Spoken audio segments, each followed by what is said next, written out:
Été à Berlin aujourd'hui. On va essayer de le comprendre en parlant avec un psychiatre, le doc Pierre Mailloux. Bonsoir, doc Mailloux. Oui, bonsoir, Denis. Alors, vous le voyez comment, cet individu-là, vous? Ben, il est probable que ce soit un individu mentalement atteint qui souffre d'une maladie psychiatrique. Lui, il dit...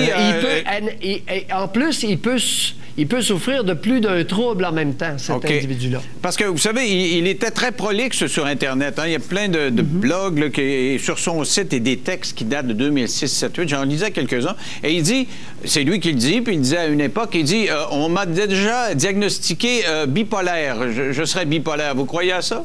Oh! Alors, on a commencé à lui parler de psychose? En tout cas, c'est ce qu'il écrit, là. Il a écrit en 2006. Ce qui arrive, c'est qu'au lieu de parler de bipolarité, dans son cas, s'il avait parlé ou si on lui avait parlé de schizophrénie, ça serait intéressant, Denis.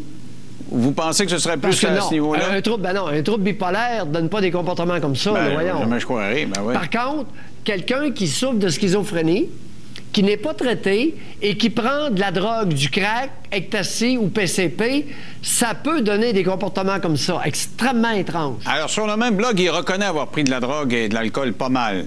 L'alcool, oublie ça. Ça n'a rien à voir. OK. La drogue? Et certaines drogues, PCP et les psychostimulants, cocaïne, crack, ecstasy, ça peut exacerber une schizophrénie.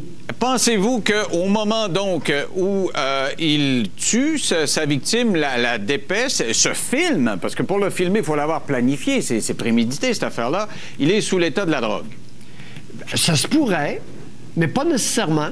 Il a très bien pu prendre la drogue la veille ou quelques jours auparavant, activer de beaucoup ses idées délirantes psychotiques et possiblement des hallucinations avec ça, et là, se livrer à un comportement absolument aberrant. Denis, rappelons-nous, il y a un individu qui a fait la même chose au Québec il y a quelques années.